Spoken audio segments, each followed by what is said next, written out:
जय मसीह अभिवादन। के तपाईँ सन्चै हुनुहुन्छ? परमेश्वर चाहिँ संसारलाई एउटा सिस्टममा ल्याउन चाहनु भएको छ। परमेश्वरको राज्य चाहिँ घोटालाको राज्य होइन। परमेश्वर विश्वास योग्य र पवित्र हुनुहुन्छ। तपाईँ चाहिँ कस्तो हुनुहुन्छ?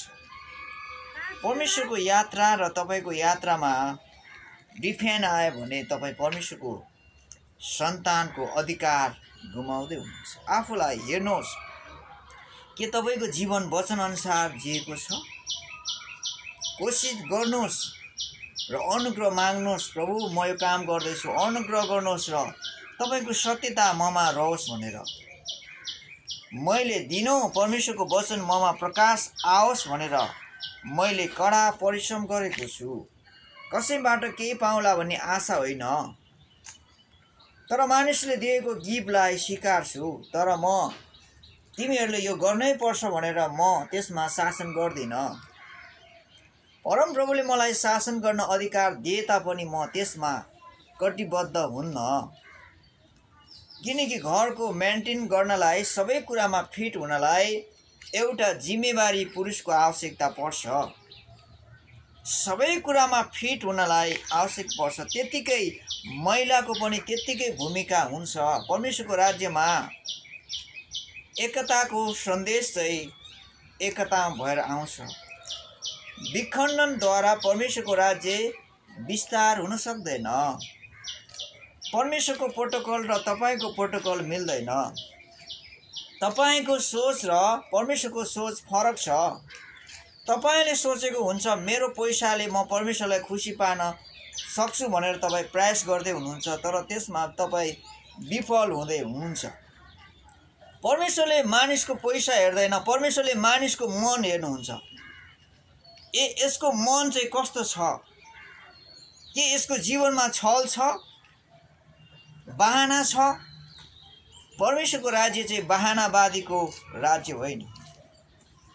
त्यसकारण सबै परिस्थितिमा धन्यवादी बन्नुपर्छ भनेर निर्देशन सबै अगुवाहरूले, सबै सेवकहरूले यी सहभागी भएर आफूलाई व्यवहारमा उतारेर देखाएका छ, आफूलाई नमुना देखाएको छ। किनकि सबै कुरा चाहिँ परमेश्वरबाट आउँछ। यो हावा पनि परमेश्वरले चाहनु भएन भने हावाहरू बन्द हुन सक्छ। यो अक्सिजनहरू चाहिँ बन्द हुन सक्छ। उहाँले नै यो समय ठिक नमिलायो भने गरिम आउँछ भनेर परमेश्वरले दया गरेर पहिले नै त्यो पातहरू पुरै झर्न दिनु भएन। अहिले 3 वर्षको अन्तरकारमा 3 वर्षको यात्रामा चाहिँ परमेश्वरले एउटा नयाँ इतिहास रच्नु भएको छ। किनकि गरिम चम्किन्छ भनेर उहाँले अक्सिजनलाई पहिले पातहरू पुरै झर्न दिनुभएको छैन। किनकि परमेश्वरलाई थाहा छ यो सबै पातहरू झर्यो भने चाहिँ गरिमको तापक्रम बढ्छ। परमप्रभुले यही कारणले यो तापक्रमलाई मिलाउनु भएको छ।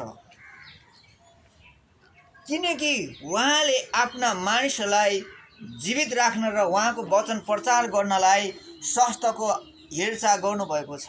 यदि परमप्रभुले मेरो हेरचाह गर्नु भएन भने म उहाँको विषयमा कसरी बोल्न सक्छु? म यो बोल्ने शक्ति परमेश्वरबाट आएको हो। उहाँले मेरो सुरक्षा गर्नु भएन भने म कसरी उहाँको वचन प्रचार गर्न सक्छु?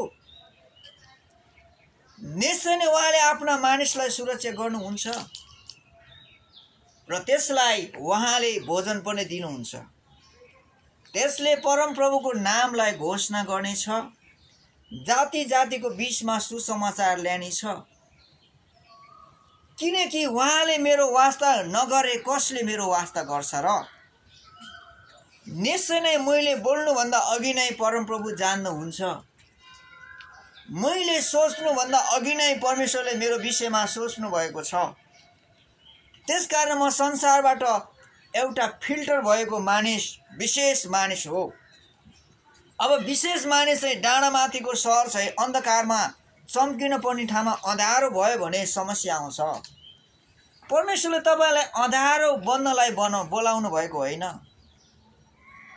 वाद विवादको विषयमा तपाईँलाई उहाँले रगत दिनुभएको होइन। पत्नी हो आफ्नो पतिको अधीनमा बस। पति हो आफ्नो पत्नीलाई प्रेम गर र आदर गर। आफ्नो पत्नीलाई नोकर जस्तो व्यवहार नगर, सम्मानित गर। त्यो चाहिँ तिम्रो लागि एउटा दिएको साथी मात्र हो, सहयोगी, जीवनको यात्रामा दिएको सहयोगी हो। अनि परमेश्वरले यहाँ भन्नुभएको छ बाटो सत्य जीवन म नै हो। बाटो सत्य जीवन उहाँ नै हुनुहुन्छ भने उहाँको सत्य बाटोमा हिँडेन भने सत्यता रहँदैन। बाटो चाहिँ सही बाटोमा हिँडेन भने सत्यता प्रकाशमा आउँदैन। सत्यताको जगमा घर बसालेन भने अनि सत्यता कसरी हुन सक्छ? केही पाउनलाई केही गुमाउन पर्छ, सत्यता पाउनलाई केही गुमाउन पनि पर्छ। जब राम र सीताको मिलाप भयो नि तिनीहरू जे पनि गर्न तयारी हुन्छ। उनीहरूमा प्रेम भयो नि, अब उनीहरूले बाउ आमा भनेर कुरेर बस्दैन। परमेश्वर र तपाईँको सम्बन्ध भयो नि, अब परमेश्वर र तपाईँको सम्बन्ध अनुसारको यात्रा बढ्न पर्छ। सबै कुरा परमेश्वरको वचनद्वारा आउँछ। अनि यूहन्ना 3:17 भन्छ परमेश्वर संसारलाई दोषी ठहराउन होइन, संसार चाहिँ उहाँद्वारा बाँचोस् भन्ने उद्देश्यले आउनुभयो।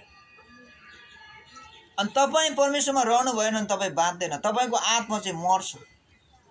के तपाईँले आफ्नो आत्मालाई मारेको चाहनुहुन्छ कि आत्मिक प्रगति भएको चाहनुहुन्न?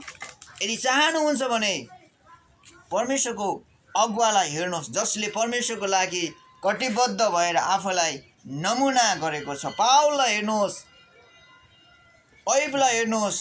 अब्राहमले 450 जनाको यात्रामा उसले एक्लै लड्न पर्यो। कतिपल्ट एक्लै तपाईँ लड्न पर्छ, एक्लै यात्रा हिँड्न पर्छ, तर पनि परम प्रभु तपाईँको साथमा हुनुहुन्छ। तपाईँ एक्लै छु भनेर नडराउनुहोस्। आवश्यक परे म पनि छु तपाईँको साथमा। परमेश्वर चाहिँ विशेष तपाईँको साथमा हुनुहुन्छ भने म पनि तपाईँको साथमा छु। आफ्नो अगुवाहरूलाई प्रार्थना गर्नुहोस्, मेरो लागि पनि प्रार्थना गर्नुहोस्, किनकि म पनि सबै कुरामा निर्भुल होइन। परमेश्वर चाहिँ सबै कुरामा फिट हुनुहुन्छ भने मानिसमा केही पनि थिएन र परमेश्वरले दिनुभएको छ। त्यसकारण म सबै कुरा होइन, म पनि सिक्दै र सिकाउँदैछु। परमेश्वरबाट सिकेर म तपाईँहरूलाई सिकाउँदैछु। यो चाहिँ विशेष परमेश्वरको वचन हो। सिक्दै सिकाउँदैछु, परमेश्वरबाट सिक्ने र तपाईँलाई सिकाउँदैछु। यो चाहिँ भस्म गर्ने आएको वचन हो। त्यसकारण होशियार। परमेश्वरले प्रेम मात्रै गर्नुहुन्छ भने तपाईँ भ्रम हुनुहुन्छ। परमेश्वरमा प्रेम छ, न्याय छ, इन्साफ छ। उहाँले प्रेम गर्न जान्नुहुन्छ भने लट्ठी पनि लाउन जान्नुहुन्छ। त्यसै कारणले होशियार गर्नुहोस् र परमेश्वरको 2 धारे तरबार चलाउनलाई विनम्र साथ होशियार गर्नुहोस् भने म तपाईँसँग विनम्र साथ बिन्ती गर्न चाहन्छु। अनि अविश्वासीहरू चाहिँ विश्वासमा आएको चाहनुहुन्छ। जसले परमेश्वरलाई विश्वास गर्न सक्नु भएन, उहाँ पनि परमेश्वरको छोराछोरी हुन्। उहाँले पनि आफ्नो अधिकारलाई चलाउनलाई विश्वास गर्नुपर्छ।